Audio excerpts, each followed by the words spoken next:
Ladies and gentlemen, pay attention. This is your boy, the coach from the WWE. I would like to welcome you to the very first wrestling podcast in the world to take you on a weekly deep dive into classic matches along with legends of the squared circle. Enjoy the discussion. Enjoy the back and forth. There's so much to get into. Ladies and gentlemen, this is the payoff.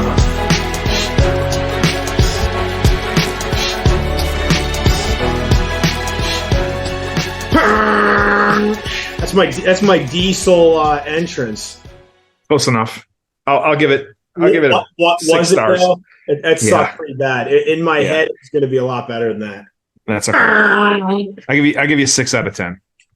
Man, when he came back at the Royal Rumble, whatever year that was, like I don't know, 2015, like 2010. I don't know. It was a while ago, dude. I remember I was watching the bootleg. I was in India, actually, where you live.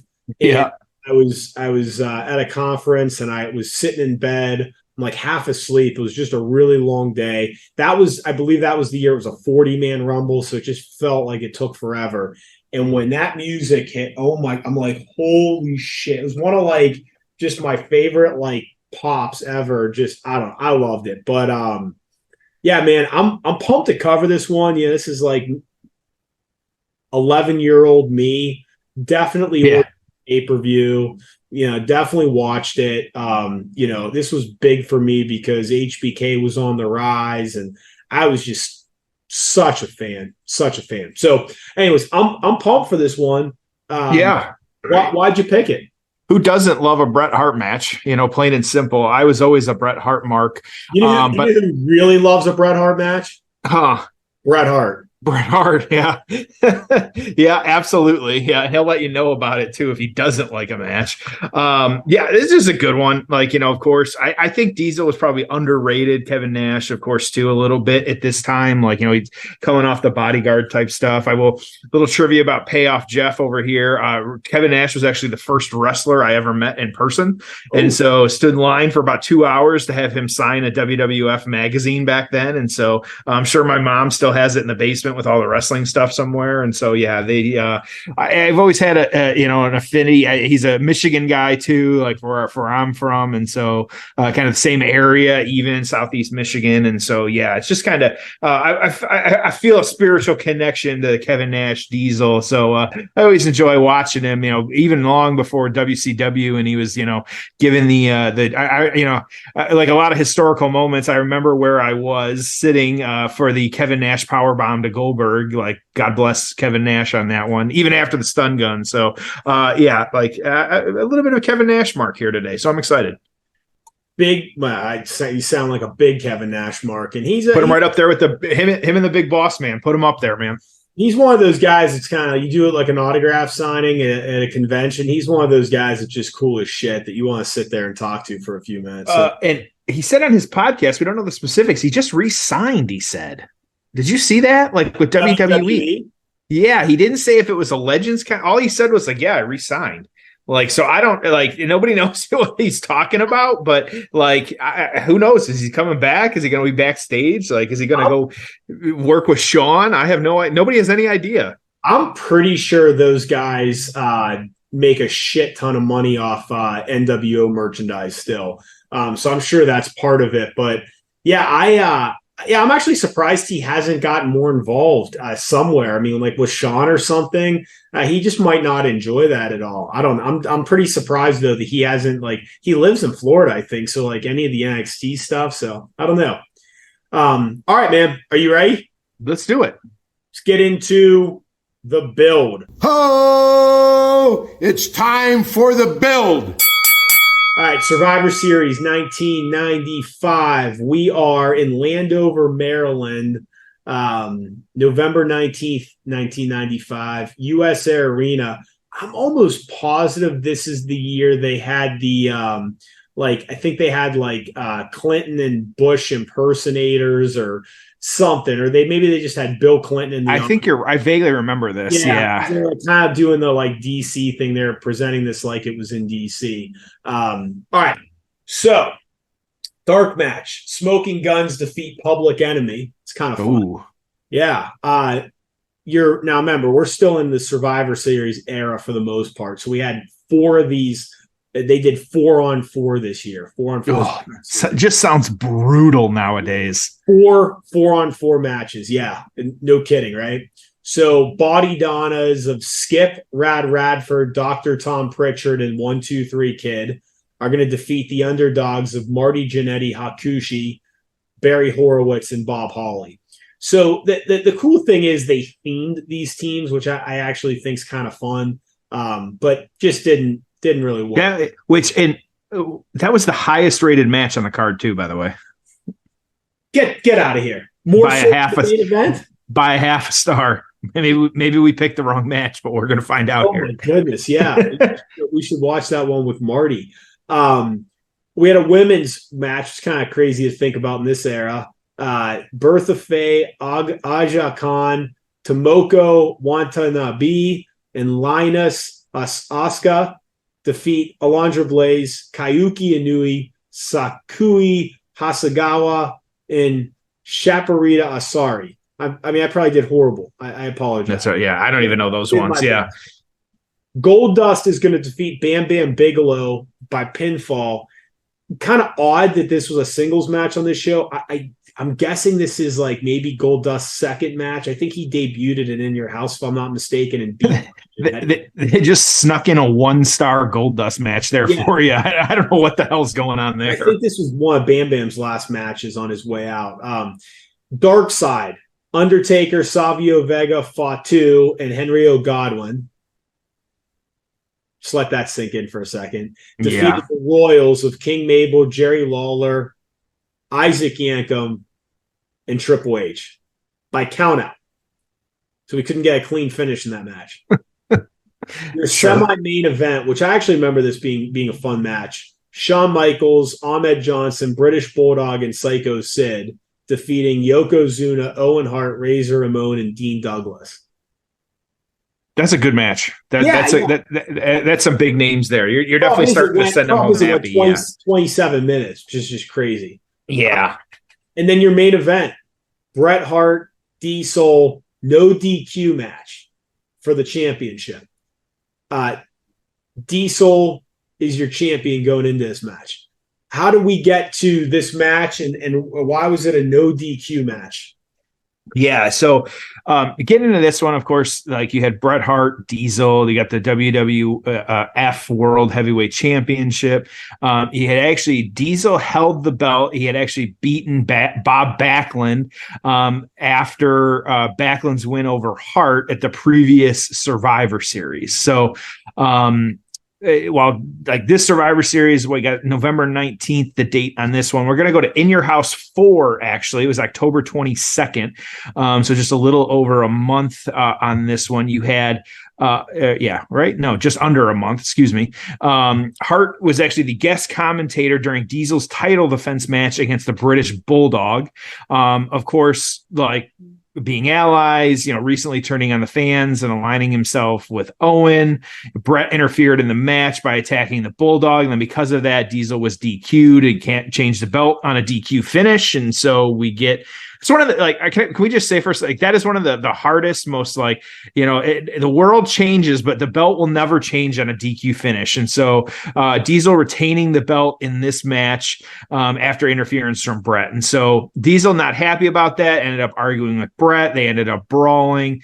Because of that, of course, the great Gorilla Monsoon signing the World Heavyweight Championship match between Diesel and Bret Hart to take place at Survivor Series. And so these guys, though, of course, I almost don't talk about this one as much because we do have these guys did have a couple of matches previous to this. You had the 1994 King of the Ring. You had Bret defending against Diesel and lost by DQ when Jim Neidhart interfered in that one. And then it was earlier in 1995 at the Royal Rumble as Diesel actually making his first pay-per-view defense against Bret. But that match ended in a no contest after Shawn, Owen, and Backlund all interfered. And so So that's why, too, making perfect sense here with all of these DQ finishes, Gorilla Monsoon adding the no DQ stipulation to this match. And so I'll be interested compared to last week. It didn't need a no DQ stipulation. And so we've got it on this match too with these guys. And so, yeah, it makes perfect sense to me. Like, this is some, the last few weeks here, we've had some really good booking that made a whole lot of sense on this one. And then getting kind of a rematch with these guys as well too now at Survivor Series. Love it, man. I'm really pumped to cover this one. I tried, I got a lot of write-ups on this one, but I tried to avoid, as much as possible. And so I don't remember this one at all. I don't know about you. So I'm pretty excited to get into this one. I'm hoping really good. Yeah, let's get into it. We are at the 2 hour and 11 minute mark of Survivor Series 1995. 2 hour and 11 minute mark. Jeff, are you ready? I got my Bret Hart glasses. Let's do this. Yep. All right, it's time for the payoff. Ho! It's time for the payoff. All right, here we go. Big Daddy Cool, all black. Bret pink. Bret pulled one of the turnbuckle pads off too already. I think Diesel pulled the other one off. I think both of them took one off. Yeah, and so we've got the top turnbuckle and opposite corners are not covered by the pad here. Which is just great shot there. Which is just a great way to establish the no DQ. Like from a psychology standpoint, I think that's fantastic. Just the contrast of these two guys, big and small, black and pink. It just visually, I just always thought this match was just really, really striking. So Bret Hart going after the leg, Diesel pounding him. We're off and running. We have Mr. Perfect on commentary. And I'll tell you, man, like I always loved him on commentary, but I think that, man, you get like a really good legend on commentary, and I think it just adds so much. Like Mr. Perfect was great. Roddy Piper did that role a little bit. I always thought fantastic. Yeah, macho. Yeah, just that macho, exactly. Just that third man that had a Hall of Fame career and can say, because I always thought it just added something to the broadcast when it would be, McMahon, I've been in there with guys bigger than me, and I got to tell you that you just got to try to avoid that knockout punch, and you want the match to go as long as possible so that they get exhausted. I always thought like that, the wrestler saying that. Like, it can't come from Michael Cole. It can't come – it can come from them, but it just adds so much when you have that wrestler perspective. And I know you get some of that with a Booker T and a Wade Barrett, but I don't think there's any shortage of guys that could do that role. Like, humor me for a second. Imagine if Raw had a third man of Jake Roberts in there. Oh God. Or a Mick Foley or a Hacksaw Jim Duggan. I'm just coming up with like random names here, but like you add that third guy in there. I just think, I think JBL was really good in that role. And I know some people don't like the guy. And I think a lot of the people that don't like him, it's because he's a heel. You know what I mean? Like, but yeah, I love that. And I think that's missing. I'm not a fan of doing it, but I just think as that third guy, I just think it's fantastic. And there's so many guys out there that could do it. I think a Ted DiBiase would be really good in that role. Not that he would ever do it, but Stone Cold would be out of this world. But Dusty Rhodes back in the day. Gosh, could a Nature Boy add? Any of these guys, right? They're not doing color commentary. They're just coming up with a couple lines here and there that I think add to the presentation of it. But I used to think Macho was great in that role. Mm-hmm. Yeah, I'm right there with you. I think Mr. Perfect, like there's some too that like you can tell they test out and they don't work out, or Jericho's always been good out there too, but I think he plays, that's when he's playing his character, like not a continuous kind of week to week you're seeing him. I know a few weeks back everybody loved Moxley on there, but again, he's just coming for a match. He's not, there for the longevity of it. And so, I'm right there with you. I think it definitely we remember that type of stuff. I think Michael Cole has recarved out you also need, I don't like Booker T anymore on commentary. I feel like I can't, I struggle to watch the pre-shows and listen to him. It's hard for me now. I don't know why. But whatever. So these guys, again, no DQ, haven't really had to deal with the stipulation yet. You said at the top of the match here, like Diesel towers over Bret. Like he is gigantic compared to Bret. It's nuts. But it's incredibly striking seeing that. Yeah. Yeah. I love the just the contrast of these two for sure. Keep in mind, this is kind of crazy to think about, but Diesel had the longest title reign in the 1990s. Did he really? Wow, there's a trivia stat for you. Yeah, so he was at 358 days total in his reign. Longest of the 90s. It was the only year the only time they really did that like full year reign. I could certainly argue it could have gone longer too. We know that it didn't. A lot of that too is they just didn't like rematches at WrestleMania. That being said, babyface Shawn defeating heel Diesel a year after those roles were reversed.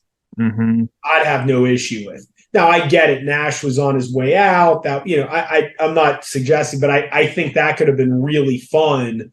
Of instead of going babyface at WrestleMania 12, you have the good guy Shawn Michaels. Now Diesel's a heel, and he looks like a monster that can't be beat, coming into a almost 18-month reign. That it's funny. Let me ask you this. What do you prefer? Do you prefer Shawn defeating Bret, babyface, Iron Man match? Or do you prefer Diesel now as a heel a year after their WrestleMania 11 match, indestructible? He's been champion for 18 months. Shawn doesn't look like he has a prayer. He's coming off the head injury. He's half the size of Diesel, and he beats the Giant at WrestleMania. Which do you prefer? It's like, for me, it's obvious. Like, it's second choice. Like, you want. I never thought of that before, but I think that was your money match, man. Like, keep the title on Nash up until then. Yeah. Oh man, that would have been phenomenal. And getting that, I like that one. I pulled up real quick here too. This is Kevin Nash's 10 best matches according to Cage Side. Let me start here a little bit lower. Actually, number 5 would have been Team NWO versus Team WCW's War Games Fall Brawl 1996. Loves those War Game matches. He always rates them really high. Yeah. This was, of course, the Bash at the Beach is number 4 with the debuting Hogan, NWO. We then get into this match, number 3, Diesel and Bret. Yep. And so, of course, the number 2 is, of course, the Diesel and Shawn match from the In Your House show, Good Friends. Okay, well, hold on. So Shawn Diesel is Shawn Diesel at Good Friends, Better Enemies. Yep. Was his second best match of his career. So then let me try to guess what number 1. The only thing I can think of would have been WrestleMania 11. No, we've actually covered this match. It's the hidden gem that we found one day. It's the Action Zone match. Yeah. Diesel and Shawn versus Razor in 1, 2, 3. That match is awesome. We covered that one. I had to go back in the archives here on this one. That was a long time ago. Yeah, I got to figure out when we actually covered that one. So that was, a long time ago. 10/4/2021. And so, we covered that one 2 years ago. Man, that feels like forever ago. And that was only episode 113. Jesus. So yeah, we'll get that one reposted sooner or later here. Yep. Yeah. This was the first Survivor Series to take place on Sunday night instead of Thanksgiving or Thanksgiving Eve. Interesting. Okay, cool. So up until 94, they did that Thanksgiving or Thanksgiving Eve, which is kind of wild to think about. But I guess, yeah, AEW's taken that spot, right? I mean, just that they've been trying to load up those Wednesday night shows the night before Thanksgiving. Mm-hmm. That was cage match, kind of the aggregate score. But I found a link here. This is the actual, according to Dave Meltzer, his best matches. And so five was Bret versus King of the Ring, 1994. Okay. 4, Shawn. Here's your WrestleMania 11. Yep. And so that was a 4-star. The Rumble 1995, 4.25 stars against Bret. He gave 4.5 to that Action Zone match, and then In Your House he gave 4.5 as well for number one. In Your House match. If you took that In Your House match and you made that your WrestleMania 12 main event, it would be talked about as one of the best matches in the history of WrestleMania. I'm telling you. And then you end it with the boyhood dream, right?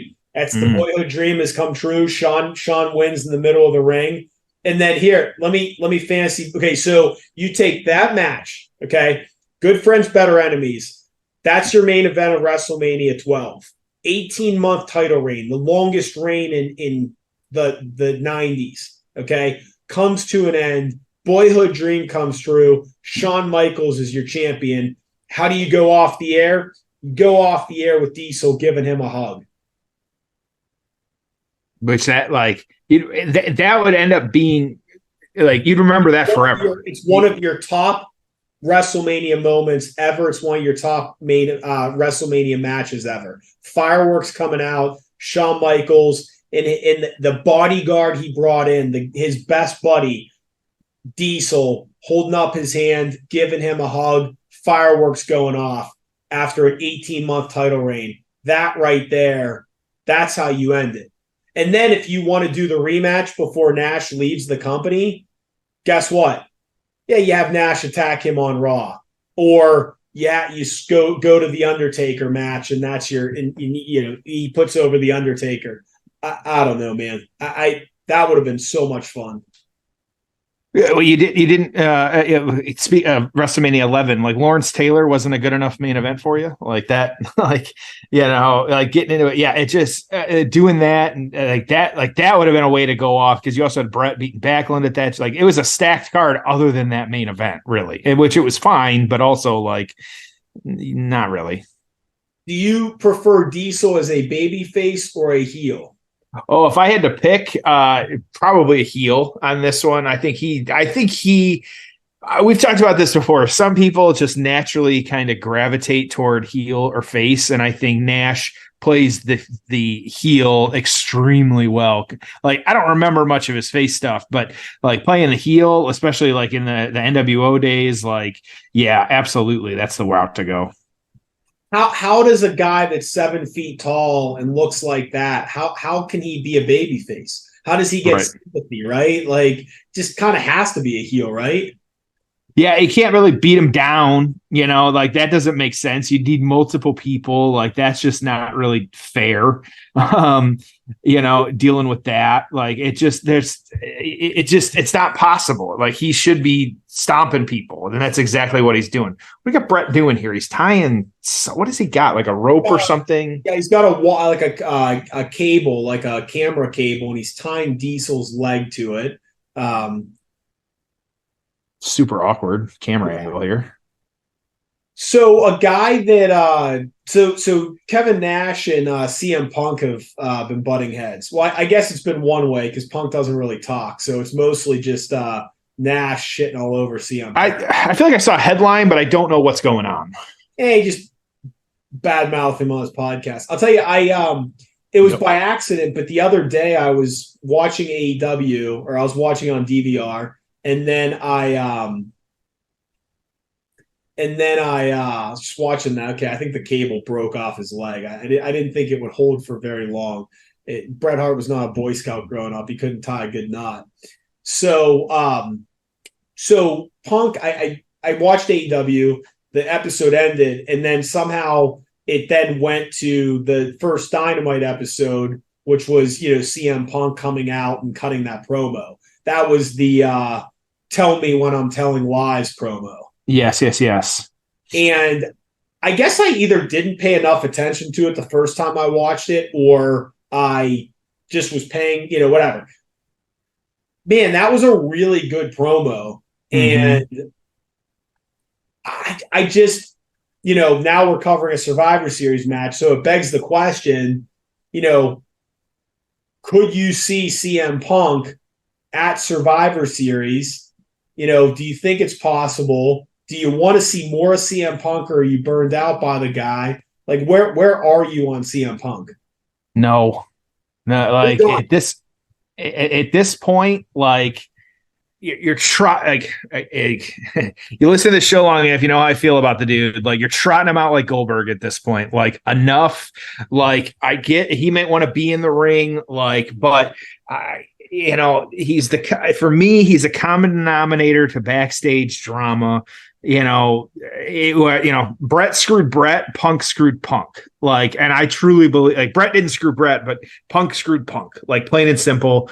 I just think, like, I read the headlines too. Like, who is it? Like, Shawn Michaels is high on Punk or whatever. Like, okay, that's fine, but also, like,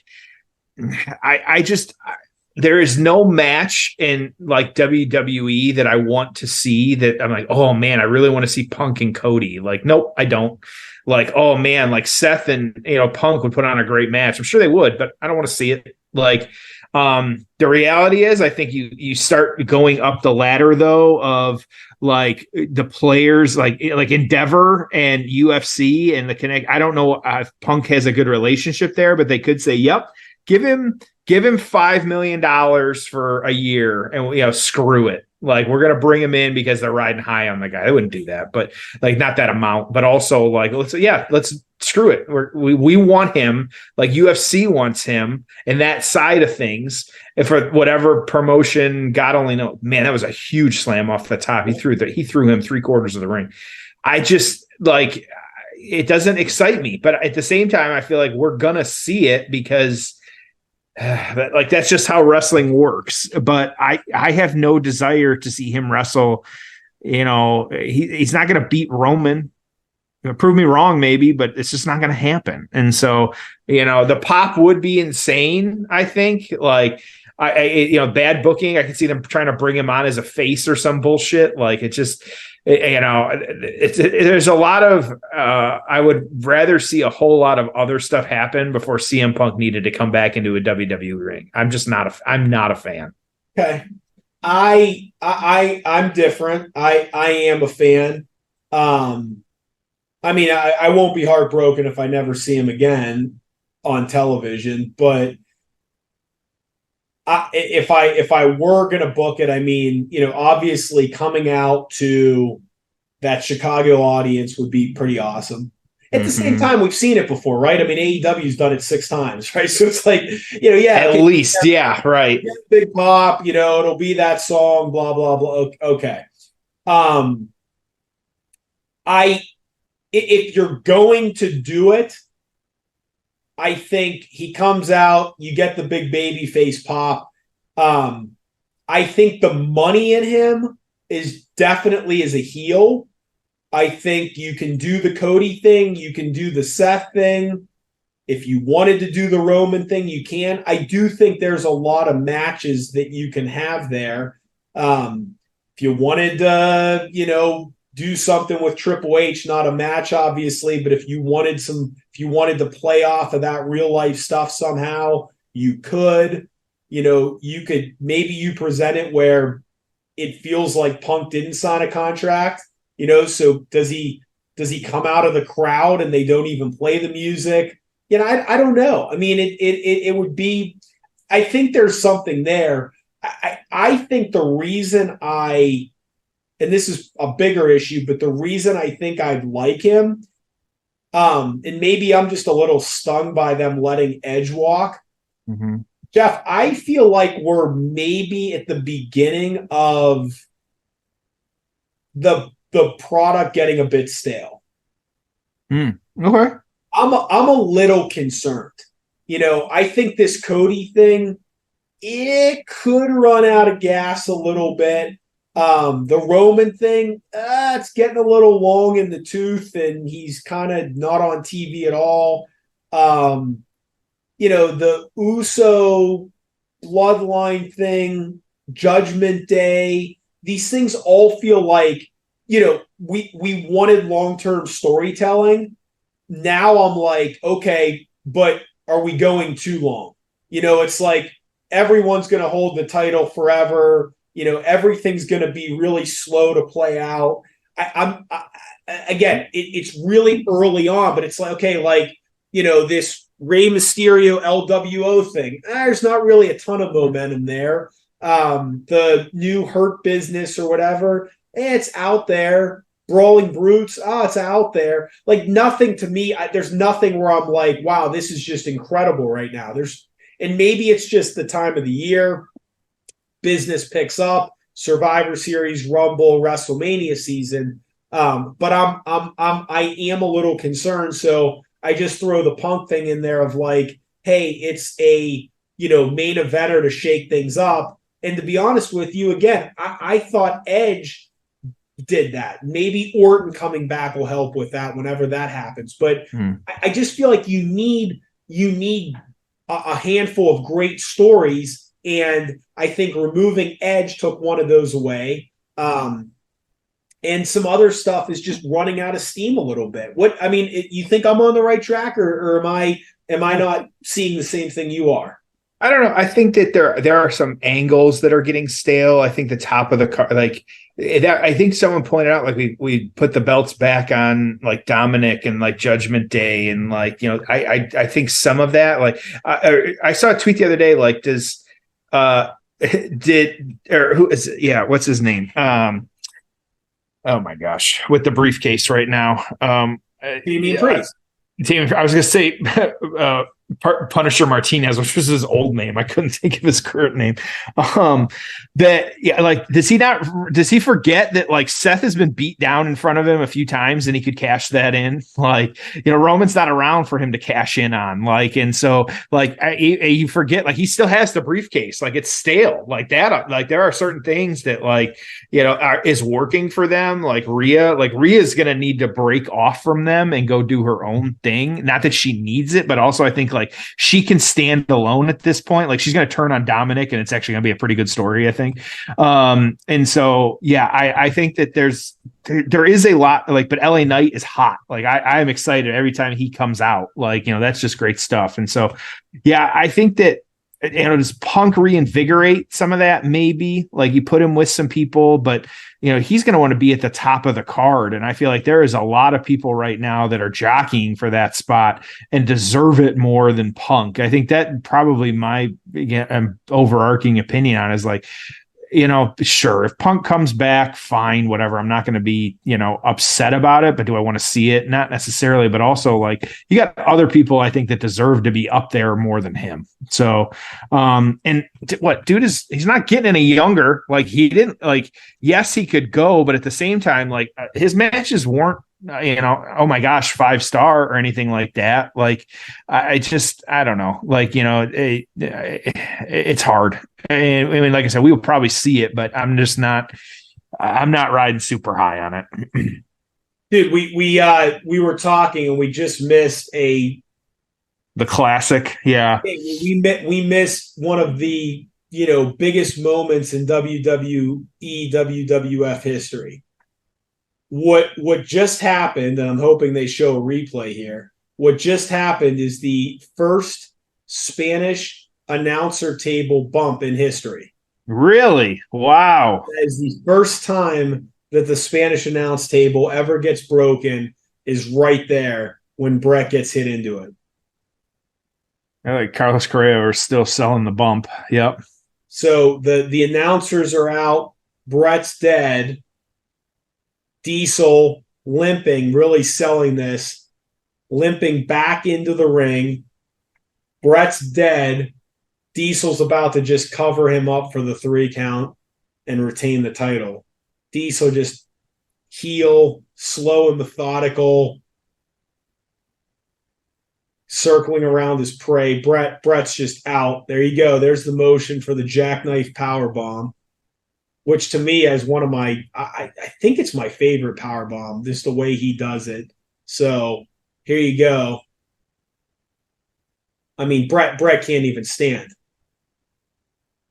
Great job. After going through the table, great job of selling that.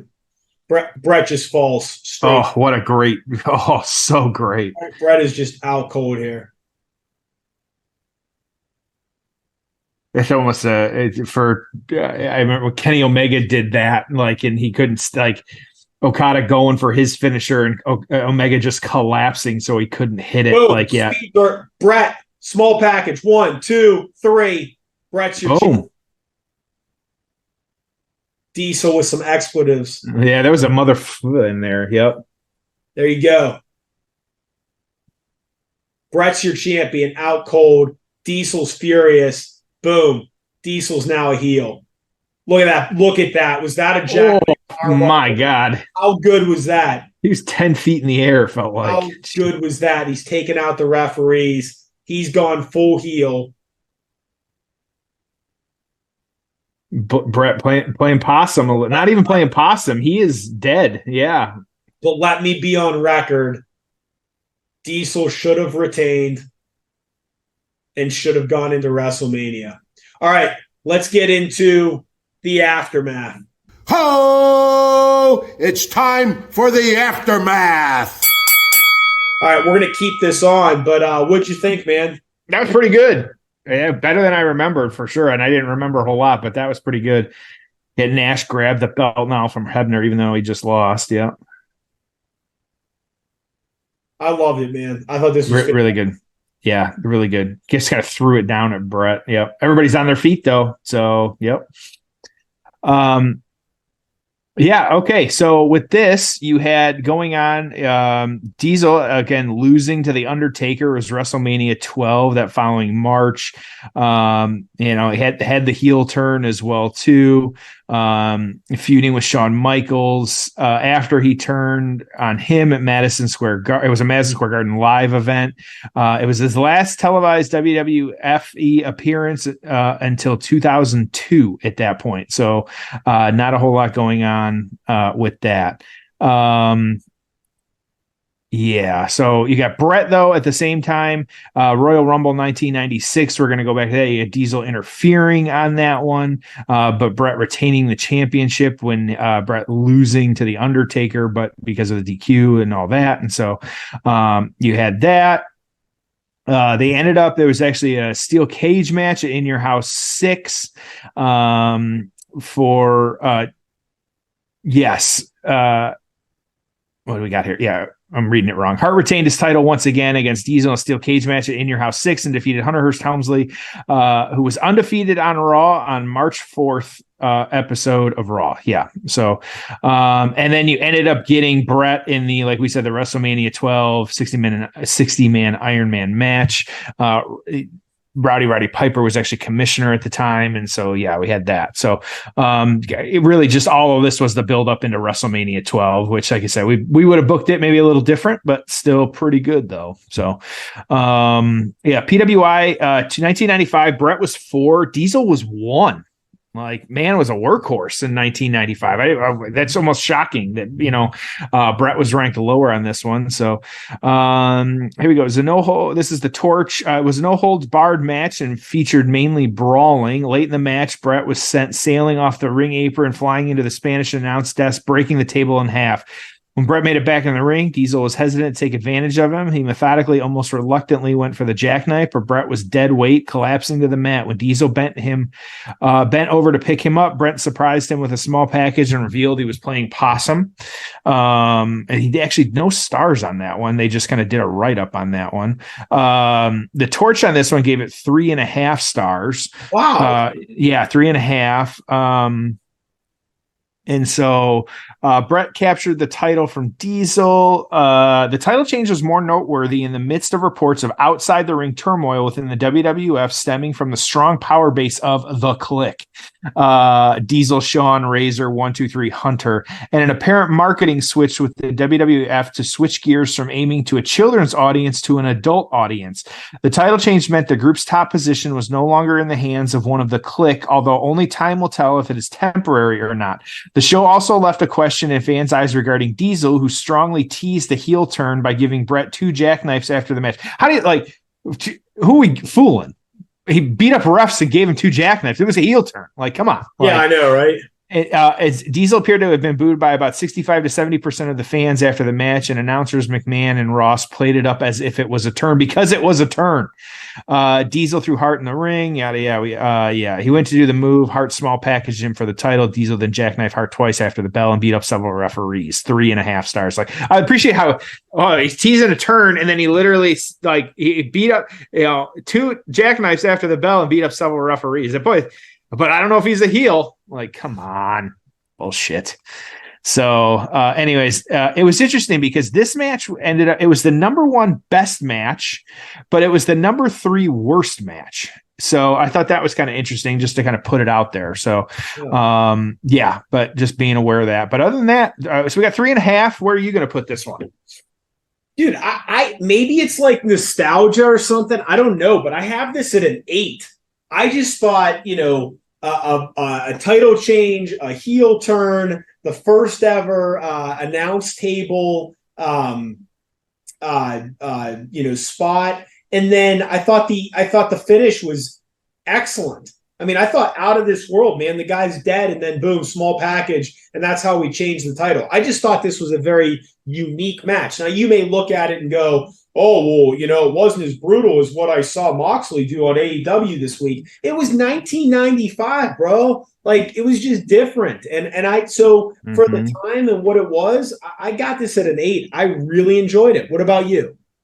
I'll go 7.5. I think because it was a really good match. And again, we said it last week. We said it had a no DQ, but it was never really a factor. You would have thought they were building up to somebody doing a run in or something, but and unless you say, oh, it was the table spot that, kind of led to the DQ, but also whatever, not really. And so, yeah, it's just interesting how that played out. And so, but overall it was a really good match. There wasn't a lot of downtime and it all made sense at the end. And so, yeah, I was impressed. Loved it, man. Yeah. All right. Thoughts? Yeah, go ahead. Wrap us up here. I love this. I thought it was great. I love the Survivor Series nostalgia. I don't know why, man. I used to love Survivor Series. So yeah, this was a lot of fun. I love that table spot. I don't know why this match just always stuck in my mind. I just remember this one vividly. So this was a lot of fun. Let's do this again next week. As always, appreciate everyone listening, and we'll see you with an all new episode next week on Monday, as always, of The Path.